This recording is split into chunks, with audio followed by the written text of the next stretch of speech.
before we jump into the panel. There are a few events coming on our maps, and we invite you guys to participate. This Sunday at 1 o'clock, we have a crowd walk for hunger. It's an initiative that was started by the Church Wide Services. It's for the first time that we're hosting it in Redmond. We're going to be joined by a number of churches and temples and synagogues. And we're going to start here at 1 o'clock in this hall and walk from Marion Park and come back to raise money to combat hunger. And even if you cannot walk, join us because we have barbecue after the walk. And we'll be live casting the Seahawks and Jesse on the screen. So do come. That's this Sunday at 1 o'clock. Next Friday at the same time, 6:30 p.m., we have another event, which takes us to the Himalayas. We have a guest who has scaled the Mount K2 and Everest 120 times. So he is a really wanting on me to climb. And he's going to come and talk to us and tell us what it takes to conquer K2 and Everest. And in doing so, we're going to also learn about the virtues of I did the first one. I don't know if he's introduced this. I think he'll try to introduce us. So that's next Friday at 6:30. You're fine. Go fast with the introductions. Yeah, I'll do the So right up there we found out that they do respond to windows. So then what we have then we want to have a college night, then we have a building right area. Then currently we are also working with the Jewish Voice for Peace, the Sweden Green Cross. All of those are on our website, you visit the website for this information and participate. So this wishes are over to the panel. We'll do the first let the panelists introduce themselves and maybe statement, and then we'll open it up for question and answers. We will break the chat at 8:45, so we've got, I think, a good 35 minutes for the panel. Okay. So does this mic work? This mic works also. So let me introduce the panelists because these are the people that I was talking about. When I said to you earlier that we need to create a platform, these are the people that I wanted to create the platform for. What you see, the audience, as Elvira said earlier, people who are on the stage and people who are in the audience. I'll tell you one thing. What I learned from Bosnia was that it is going to take an entire generation of Bosnians, young Bosnians, who are understanding the history and the context of why genocide happened, what brought genocide to bear in Bosnia, in order to be able to prevent it from happening again, and in order to be able to speak out on behalf of those other communities in the world that are facing the same fate that they faced as young children or that their parents faced. So I'm going to start by introducing the people who are here. To my right is Nizama Juderia. Nizama is a student at Seattle University. She's studying criminal justice. She specializes in administration of justice, and she was born in Sarajevo. She left Bosnia at the age of 2 during the war. Her parents spent, at the age of 2, not during the war, it was after the war, right? Yeah. Her parents spent most of the war being separated from each other. Nizama volunteers with our organization called Voices of the Bosnian Genocide. She's the director of communications, and we are absolutely proud to have her here today.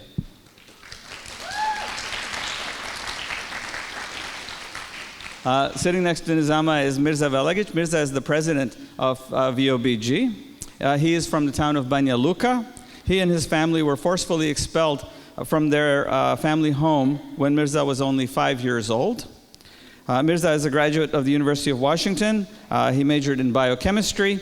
He's completed an important internship at the Holocaust Museum in Washington, D.C. As a research assistant. He has co-authored a paper on the concentration camps during World War II in Yugoslavia. And I think his paper is about to be published, right? Is it the encyclopedia? Soon to be published. Mirza is currently serving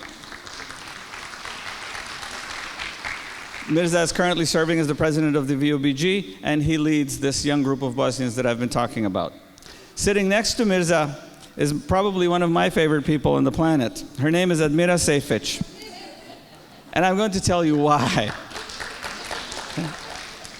Admira is a psychology assistant at a school in Seattle. She's from Sarajevo, where in 1993, I'm not going to say how old she was, but she was probably a baby.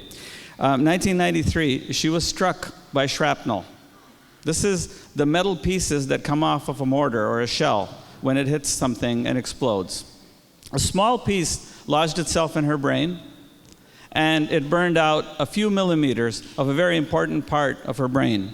It left her completely paralyzed on the left side of her body. Her entire left side was paralyzed. But Admira, while she was victimized during the war, sits here before you, not as a victim, but as a victor.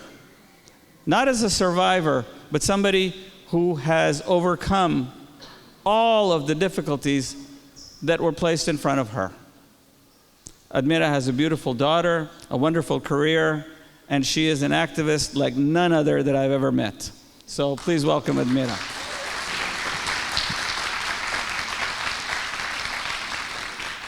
Okay, so let's go to questions, comments, and try to get our panelists to answer. So the way we have this organized is I would like Admira a little bit to tell her story. I would like Mirza to talk about the present, because Mirza was just in Bosnia. He went on this thing called the Peace March. He's going to explain what that is. And Nizama is going to talk about the future of Bosnia. Right? It's one thing to say all this stuff happened in the past. It's another thing to say what's going to happen in the future. Okay?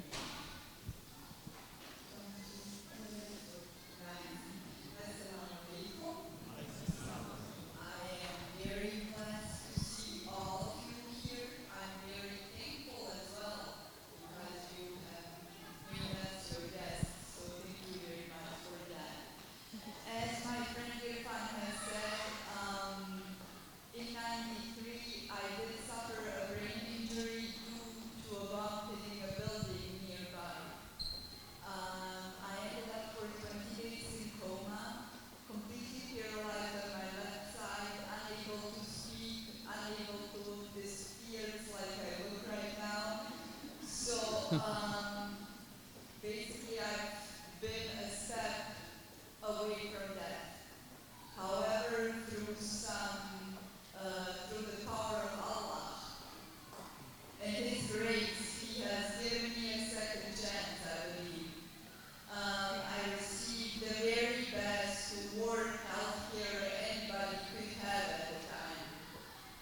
I also received help from some German hospitals that were able to rescue me and evacuate me from Sarajevo, where I got the physical therapy and all the other surgeries that I needed to have.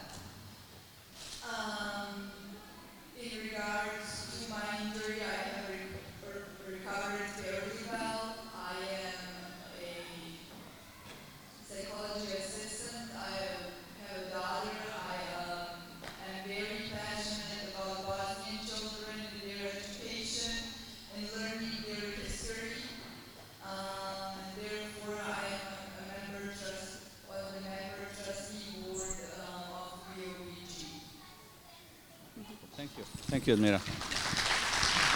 Mirza?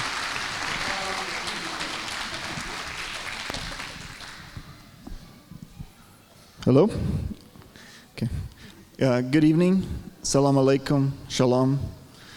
I want to thank all of you for coming here today. I want to especially thank this organization for organizing this event for us, MAPS, and its leadership. And it means a lot to us that you are here with us today. In the Holy Quran, in the Surah Al-Hujurat, it says, O mankind, indeed we have created you from male and female, and made you nations and tribes, so that you may know one another. In the Torah and in the Christian Bible, it is commanded that you love your neighbor as you love yourself. And that's why I believe we are here today, to learn more about each other and to learn from each other. Wherever we came from, wherever our cultural roots lie, we are today each other's neighbors. The question now becomes, what kind of neighbors will we be to each other? Bosnia's long, triumphant, and tragic history offers us important lessons and warnings and questions which I would like you to think about.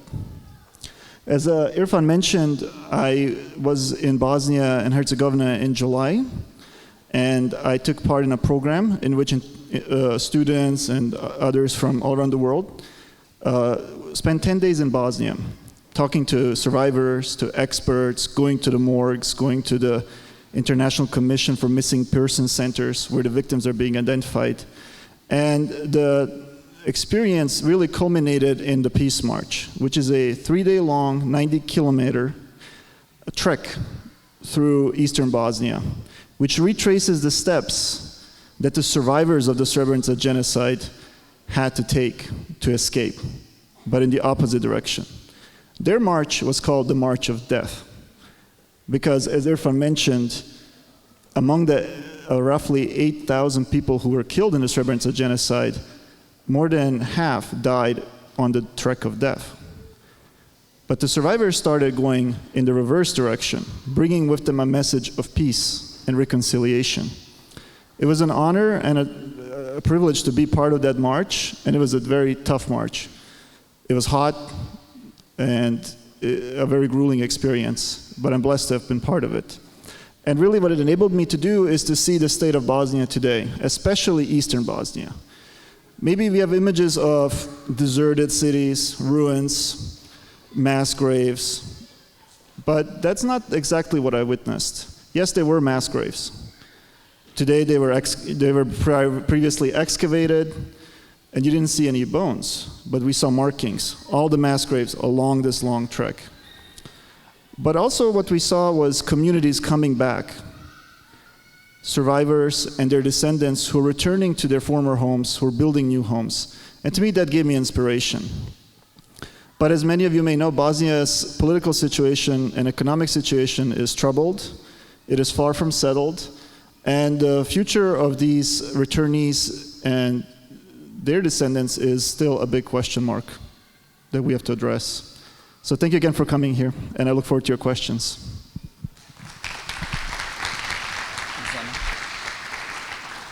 Assalamu alaikum, and hello everybody.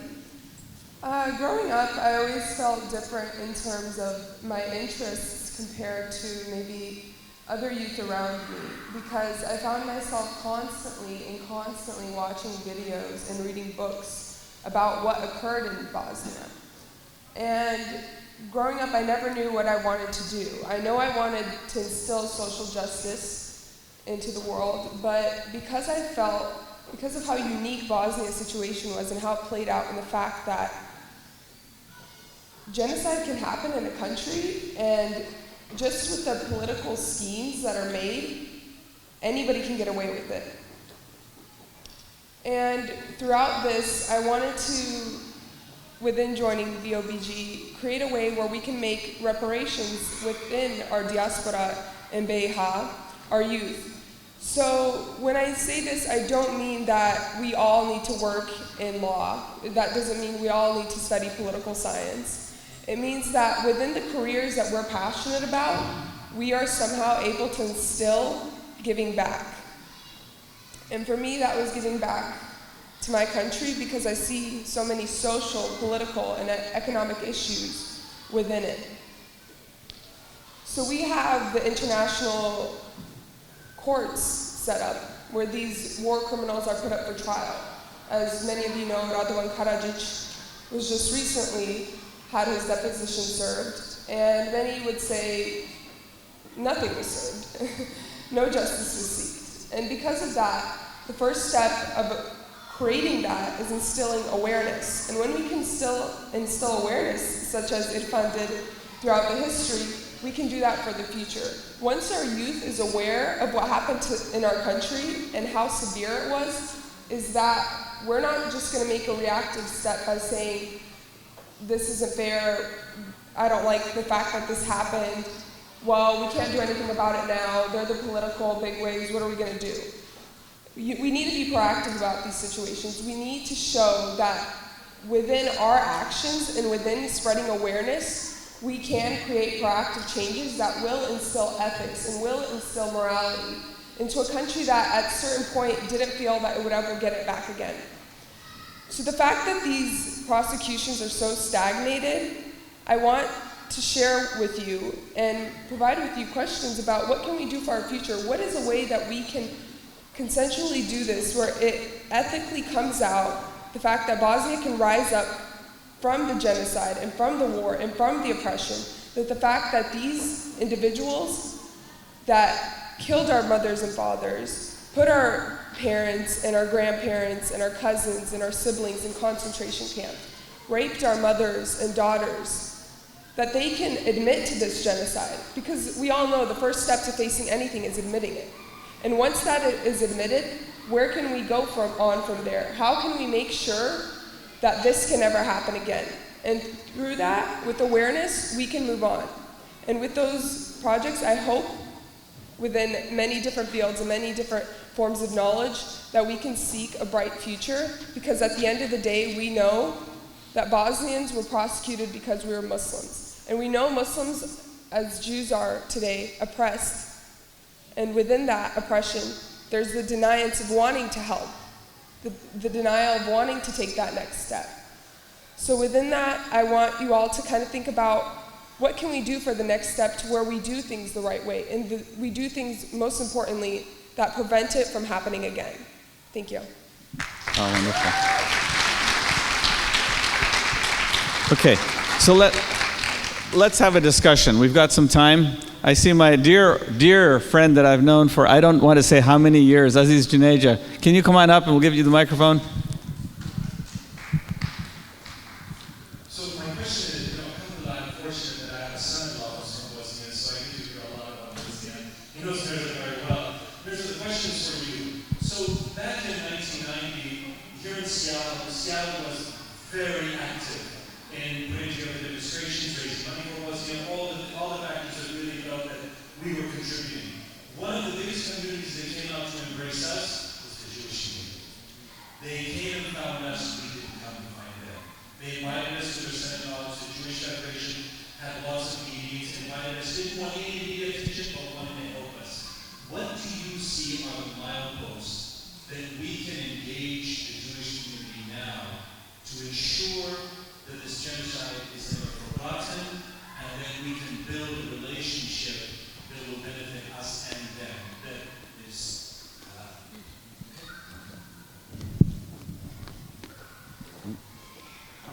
Thank you for that question.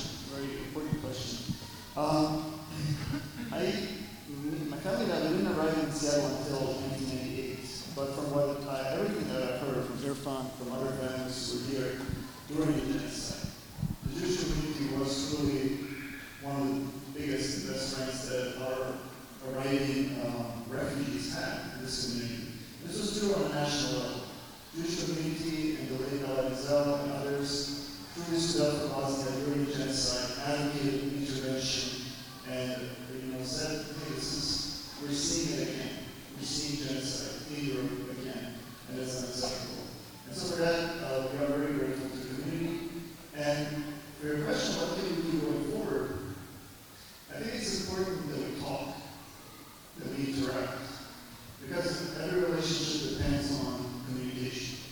And so one of the first things that our Muslim American community needs to do is to open the dialogue with our Jewish American community.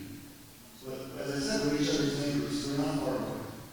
And with all of today's technology, it's not hard to stay in touch. So one initiative that Irfan took was for us to come up with this idea of presenting the Jewish community with the Sarah God as a way of saying thank you, and as a way of saying, let's deepen this relationship. Let's continue it. I'm really grateful that members of the Jewish American community here in Seattle are with us today. And so, just my response is learn from each other, learn from the amazing work that the Jewish American community has done in terms of genocide and Holocaust education and human rights, elevating human rights. And whatever disagreements we may have, they need to be handled through dialogue, through peaceful dialogue. We are each other's friends, and we need to keep that in mind. Thank you.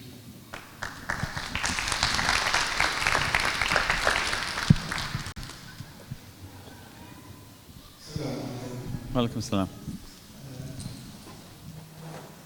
I was in Canada when that massacre was going on. And one of the things I never understood actually was the imposition of the arms embargo on the situation. We all knew that actually the Serbs had most of the power militarily, and Muslims did not have almost any power actually to resist. And Europe and America and Russia imposed the arms embargo on the situation. My question to you actually is actually related to this. I would like you please to link your experience to the unbelievable tragedy that we are witnessing today in Syria. And this is not now Serbs against Muslims. No, those are Muslims against Muslims. And everybody with planes is dropping bombs in Syria as if it's a fireworks center. So if you please, if you could, if you can link your experience with what you are seeing today and tell Muslims what we should do in order to stop this unbelievable crime. Thank you. So let me start responding to your question. So thank you so much for talking about the arms embargo. At the start of the war, the United Nations imposed an arms embargo on the entire region of the Balkans, in particular Yugoslavia, and all of the former republics. And the thinking was that as long as we don't let more weapons go into the country, then there's going to be less bloodshed. But that thinking obviously was a betrayal, because the Yugoslav army already had more weapons than most of the other nations in Europe, all except for 3 others, and those 3 are Russia, Britain, and France. Yugoslavia was number 4. So it created an imbalance where one side had all of the weapons, the other side had nothing. Right? So this is your point. And the question now comes to what's happening in Syria, where you said it's not the Serbs doing it, it's Muslims fighting Muslims. First and foremost, let me tell you, it is not a Muslim that's killing. It is somebody who claims to be a Muslim that is doing those murderous actions in Syria.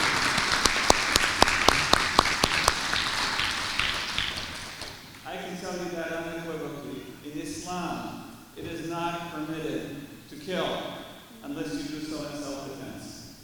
The murder of innocent people, execution in the streets and towns, is not something that you could at all call as the act of a Muslim.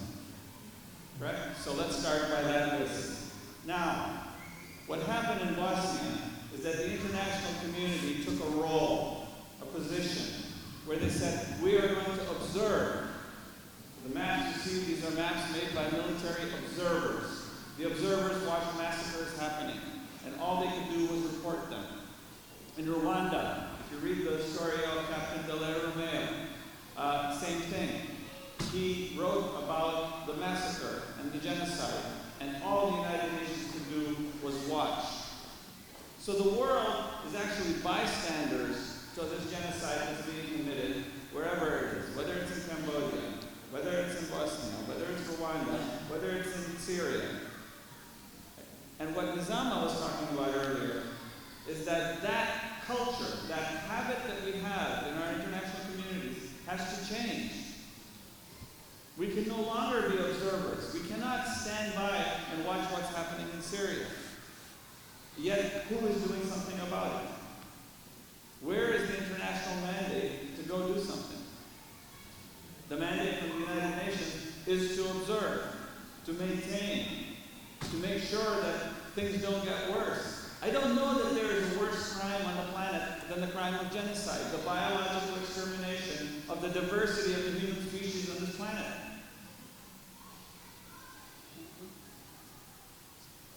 You are not answering my question. Let me answer your question, okay? So the question is, what is it that we can do? Yeah. The question is, what is it that we can do? So Syria has its political factions that are all set up, right? The government of al-Assad, the Russian support of al-Assad, and all of the other military thugs, is really what they are, that have taken up arms and have decided to go after civilians, go after innocent people, go after each other. in a grab for power. Right? My question's back to you and to the audience. Where is the sense of decency and humanity among the neighbors? First and foremost, we heard Mirza say earlier, we are all neighbors to each other. We are not that far from each other.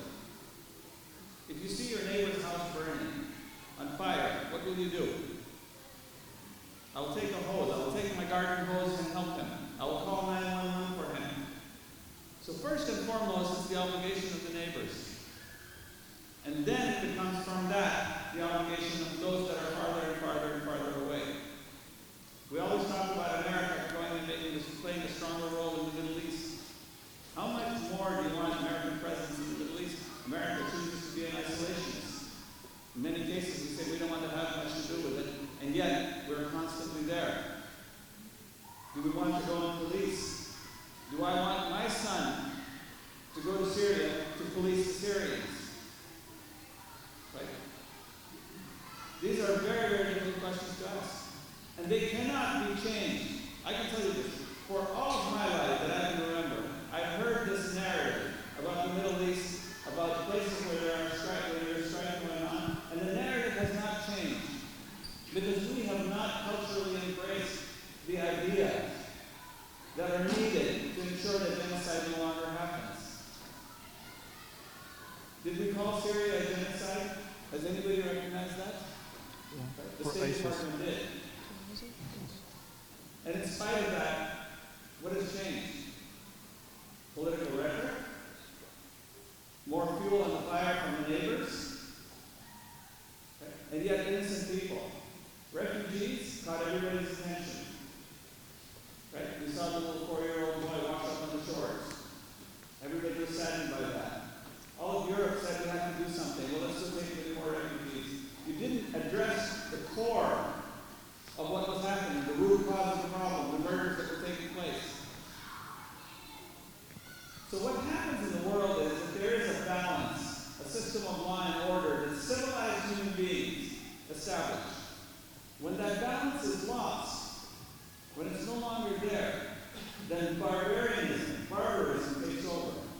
This is what happened in Bosnia in 1992. It took tens of thousands of Serbs to commit genocide. It takes tens of thousands of Syrians to commit genocide. It took tens of thousands of Rwandans to commit genocide. By the masses, people have to take action to hurt somebody. That's what's happening in Syria today. And there is not a culture of intervention, of justice in any of our societies today. We don't have that culture. We don't have the culture to solve the problem of Syria, to solve the problem of Cambodia, to solve the problem of Guatemala, Rwanda, all the places where genocide is taking place. And what I'm proposing is not something that you and I can do today. We are the springboard. You remember the Olympics I talked about earlier, where the gymnast jumped onto a springboard, and that allowed him or her to catapult to a much higher height. Our culture needs to be raised to a higher elevation. It's not going to happen with you and I talking about politics. It's going to happen with the next generation to embrace this. Right? So that's where the change is going to come from. The next generation. It's sad. And I'll tell you one thing. It will not go to the next generation if we don't create the platform for that next generation to change things. They have to be empowered. If they're not, it's lost. Right. Sorry, my name is Wajid, and I'm from Pakistan. I have never heard of your before. I've been in this here for 6 years. So I have two questions. So first off, I'd like to know what DOBG is doing in CR creative sector. The second question is, Bosnia is still not a member of the European Union. Do you think that's a major political block in having accepted there's a genocide that happened? Third, I would like to point out that Pakistani army was there from 1999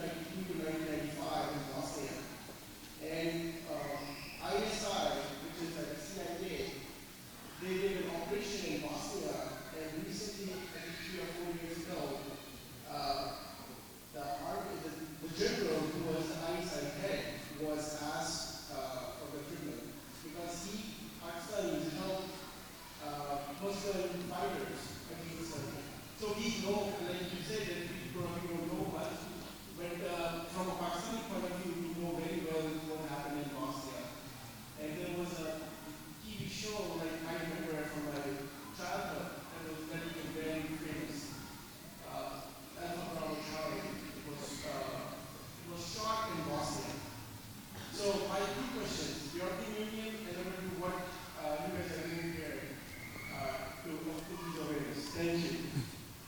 And just that you are very active. And if I don't know that there are a lot of people who are. Thank you very much for that question. So, VOBG, or Voices of the Bosnian Genocide, we're a nonprofit organization headquartered here in Bellevue, nearby Bellevue. And our mission really is to pursue several different actual goals. Like one of them is to remember the Bosnian genocide. We believe that remembrance of Holocaust, Rwanda, Bosnia, and other genocides is important for people to know what happened, because that then gives them a foundation for action. This is something that we can learn from. And so we want to make sure people remember the Bosnian genocide. But another dimension is really important. It is also to help people develop leadership skills, to help them develop public interaction skills, to give them a sense of opportunity, that they can take part and make a difference in their communities. And I will let Admira and Isama speak to that, because they are some of our newer members who have been very active. Your second question, the EU. So the European Union is a very important draw for Bosnia. Bosnia, as far as nations wrecked by war and genocide, is very fortunate in that it is within Europe. It is literally surrounded by EU and NATO, some of the leading organizations in the world. And so Bosnia should have a better chance of full recovery following the genocide than many of the other countries that went through it, just by its location, the fact that it has that support. Unfortunately, the political situation in Bosnia is very difficult. A lot of the Bosnian Serb political leaders are using the EU, to further their own goals. There's a closer and closer relationship now with Russia, which has more or less open, disregard for the EU and any European structures. So it's a very long road for Bosnia to get to the EU. But I think it's important for Bosnia to start implementing some of the reforms and the values. And for Pakistan, I think, Irfan was in Bosnia and he saw the peacekeepers, he saw people who were involved. And I think it's important that we all recognize that the important role that peacekeepers can have. It's like, they're maligned, that what happened in Srebrenica, where the UN stood by, was a problem, but we also have to recognize a lot of countries offer their sons, daughters, to be able to keep the peace in Bosnia, which is now lasting for over 20 years. So I just want to add to what Mirza said. The role of the Pakistan army, there was a general by the name of General Aslam Beg. He actually led a convoy of weapons through the arms embargo, in spite of instructions and orders that he had from his high command in Islamabad, violated the international arms embargo and drove convoys of weapons into Bosnia-Herzegovina. This has now become a fact, obviously, it's well known. It's one of the rare instances of breaking the arms embargo during the Bosnian War. There were really only two countries that did that. One is Pakistan and the other is Iran. And Bosnia probably stands today stronger because of the effort of these two countries to defy international law, right? And so, yes, they were considered renegades, and there probably are people who are being tried and persecuted or punished for those activities. But in retrospect, it's really shame on the world that the world actually imposed. Every nation that voted for the arms embargo, every congressman, every congresswoman and senator in the United States that voted in favor of the arms embargo should be ashamed of themselves, right? And they need to be held accountable.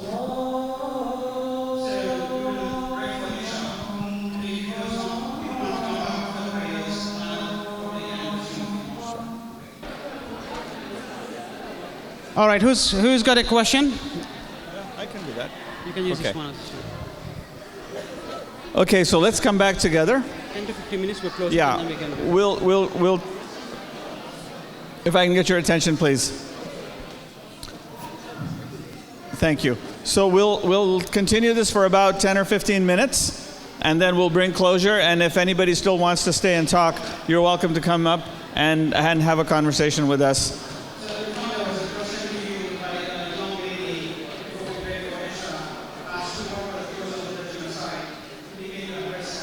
Sorry, the cause of the genocide. Yeah. Okay, so can we keep it quiet in the back, guys?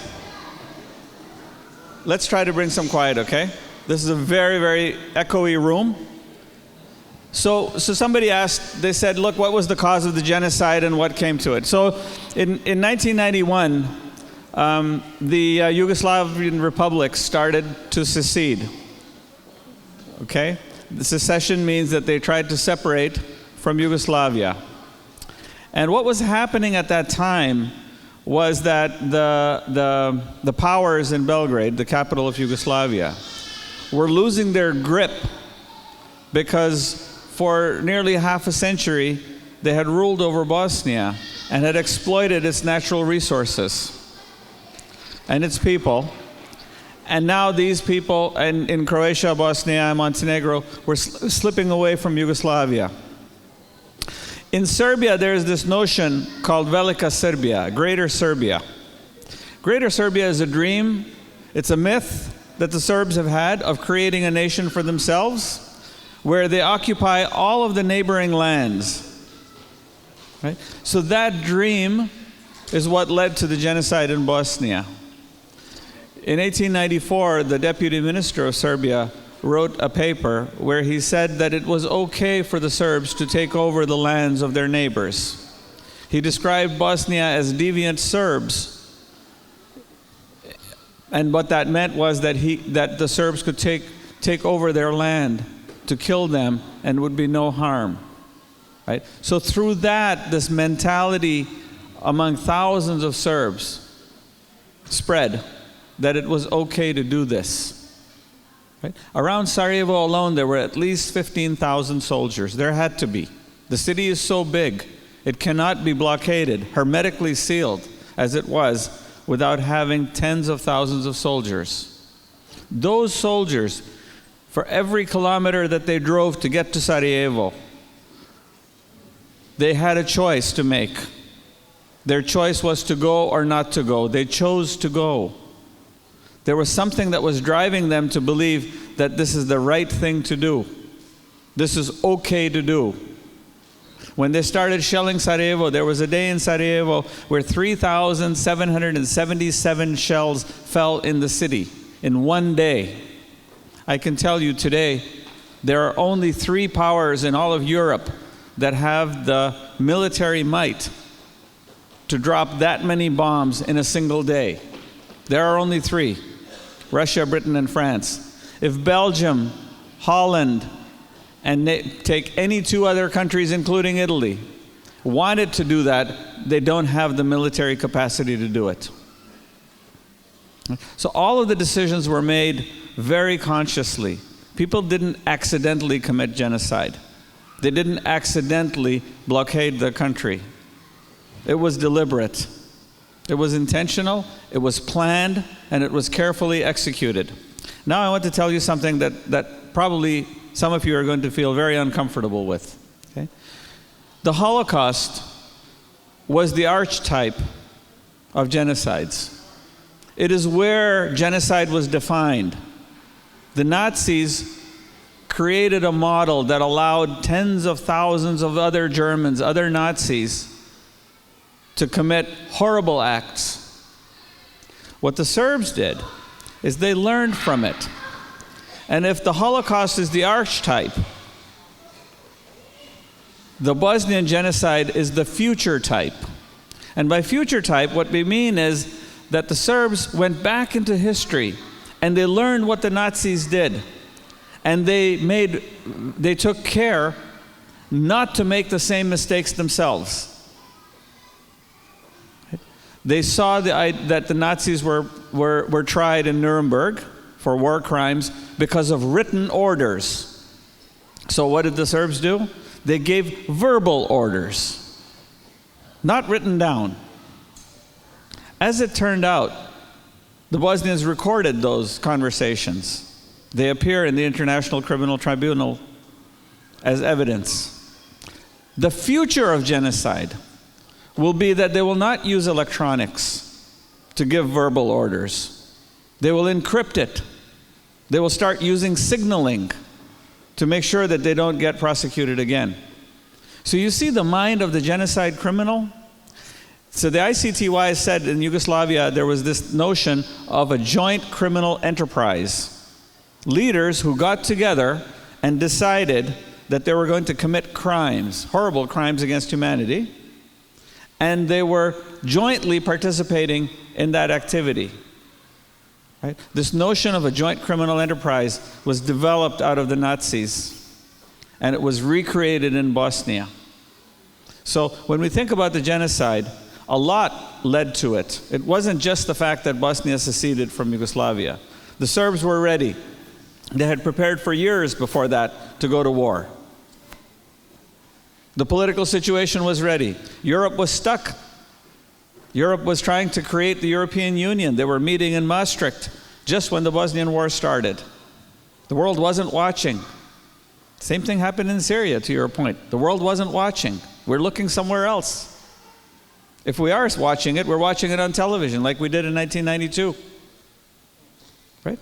What's happening today in Syrian towns is not all that different than what happened in Bosnian towns. What do you call what the U.S. did in Iraq? What do you call that? What do you call what the U.S. did in Iraq? Yeah, what do you call that? Yeah, so we get to a point where you start looking at all of the evils, all of the good, all of the things that countries in the world go and do. Okay? And now you have to find a way to reconcile that. You either have to condemn it, you have to accept it, or you have to change it. Right?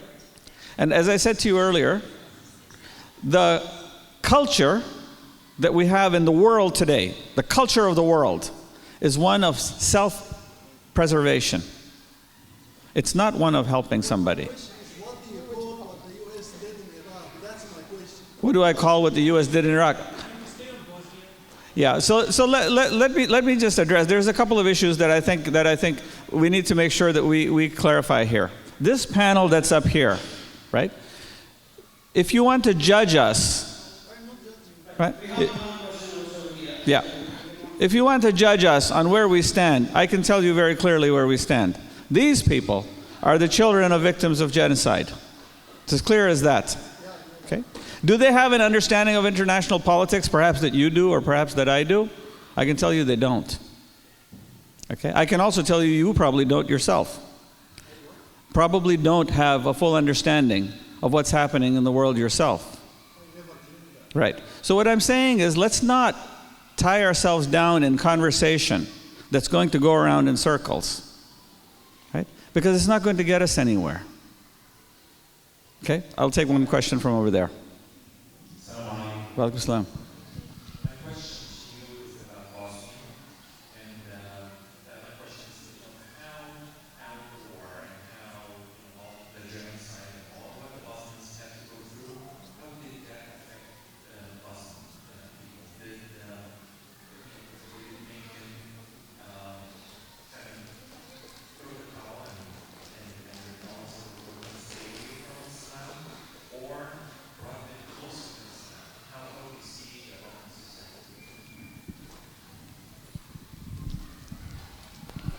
I will address this question because I've survived the genocide. I believe that as a Bosnian woman, it has made me nothing less of being resilient and being victorious. When it comes to Islam and that part of the question, I think my injury brought me closer to God. And I know that as a child in cellars, I learned so many prayers because there was nothing else to do. But I believe that as a Bosniak woman and the nation that we have back home, it has brought us closer to God, and it has steered us towards the way of Islam, which I think it's the right way. So.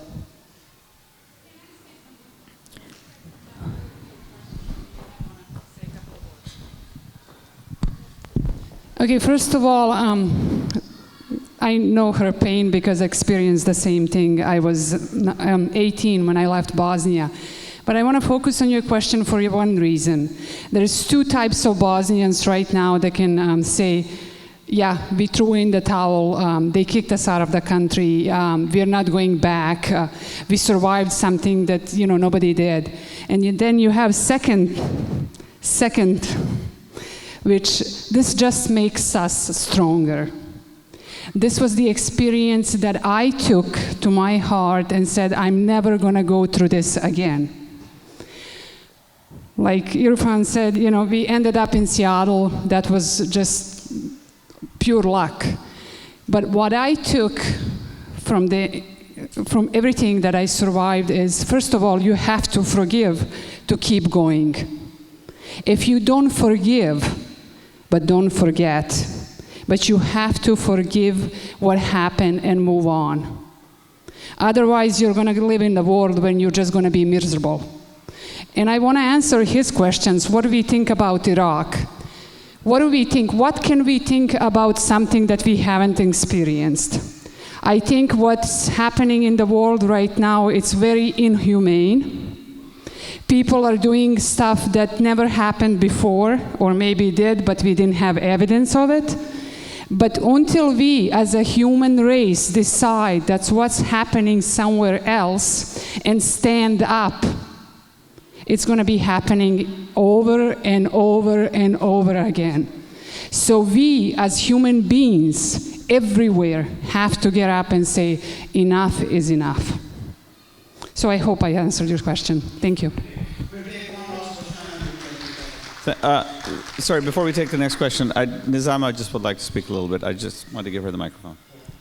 Having parents and knowing what their religious background or experience or devotion was before the war and now after the war, I think there are certain individuals who will take this occurrence and take it as, God doesn't exist because this happened to us. But I think when you look further into it and you really look at what happened, those are the people that come closer to Islam, because they realize this occurrence has brought to them to some realization that they couldn't realize before.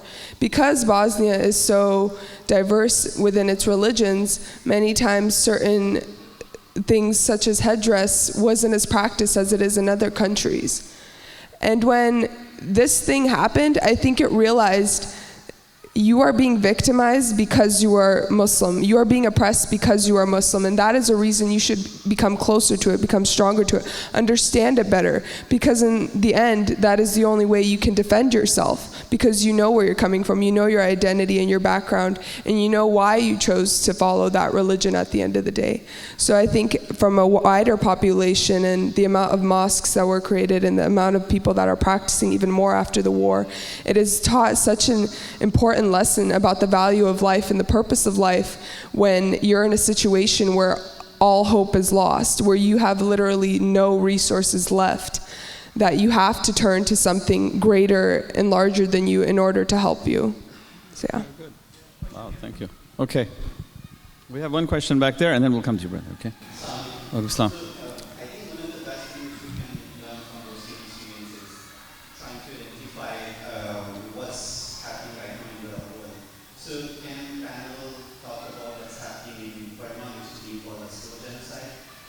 And how can we solve, address that problem, which is happening right now, instead of letting it happen and then talking about it? What can we do now? And also the kind of a sport which was there for boxing. Why do we not see that kind of a sport for Rohingyas specifically? So what are the factors which are different, and how can we put together the same type of a sport for Rohingyas? Mirza, do you want to take a crack? Right. Thank you for the question. I think it's a very probing question. What's been going on in Myanmar for the last few years with the Rohingya has, again, showed that the world is not paying attention, that it pays attention to certain victims, not to others. It intervenes in some cases, although rare, and totally does not intervene in others. So I think one of the things that we can do to help the Rohingya is to, like you just did, is put that topic as a topic of discussion. As you know, we have a presidential election going on. All these issues are coming up, foreign policy being one of them. So I think somebody asking our leaders, whether here or in the presidential asking them about the Rohingya is a great way to at least get acknowledgement that something needs to be done or that we should discuss it. So thank you for bringing it up.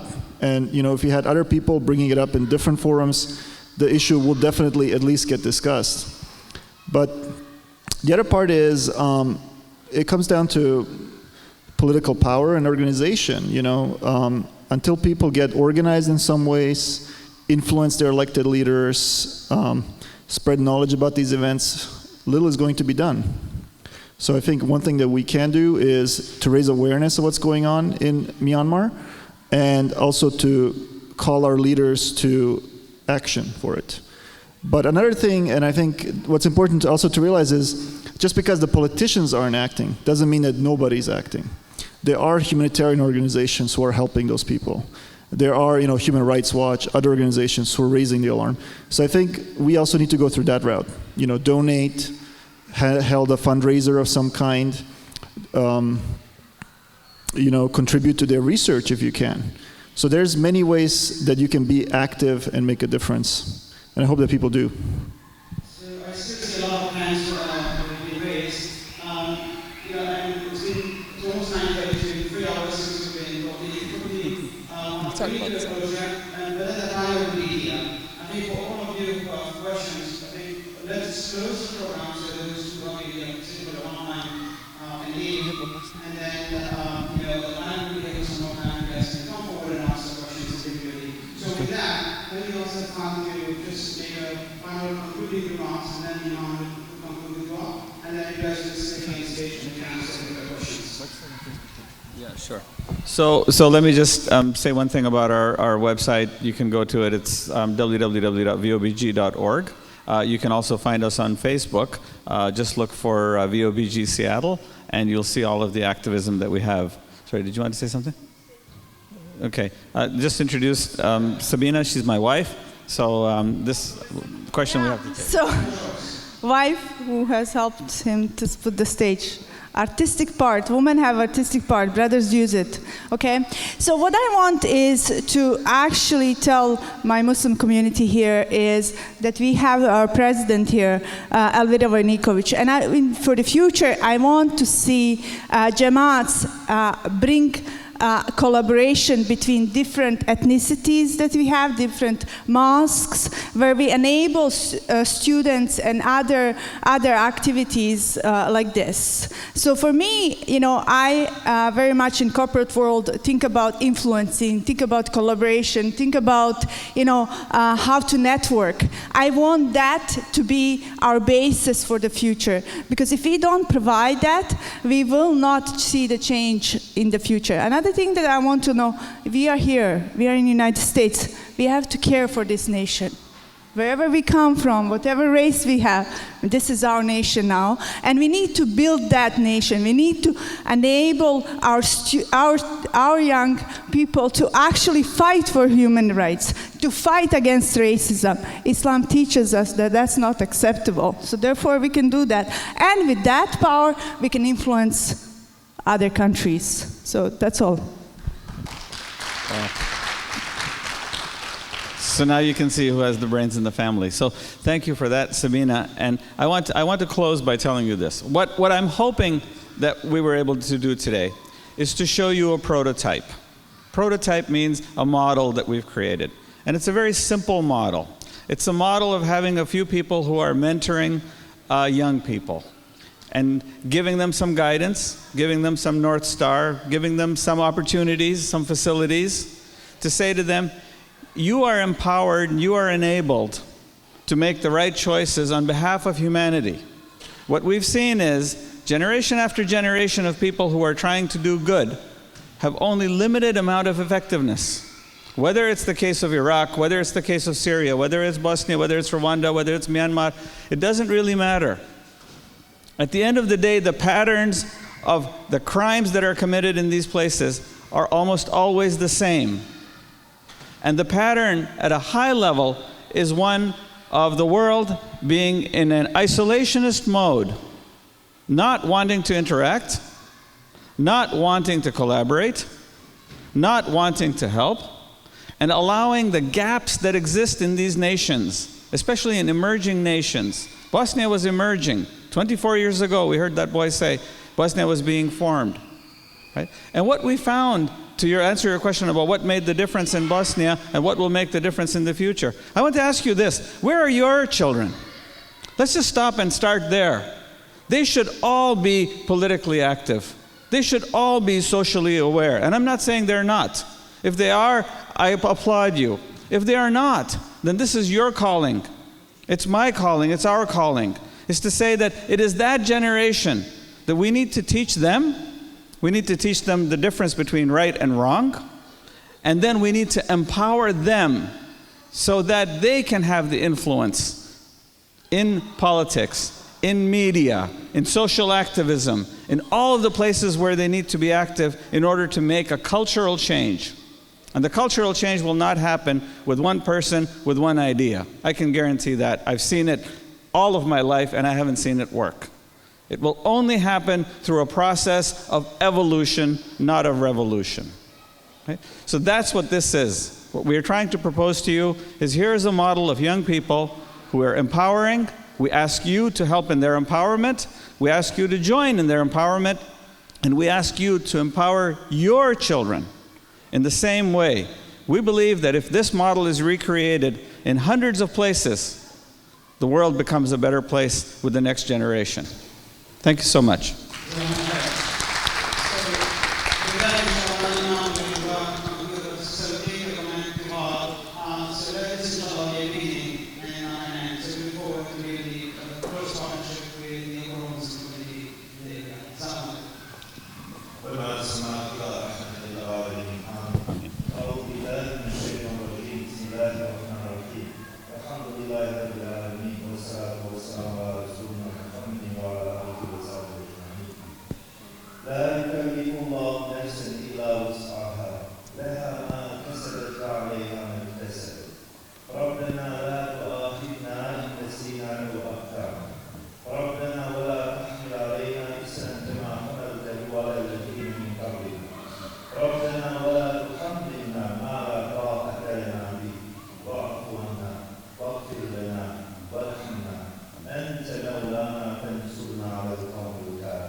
I think this.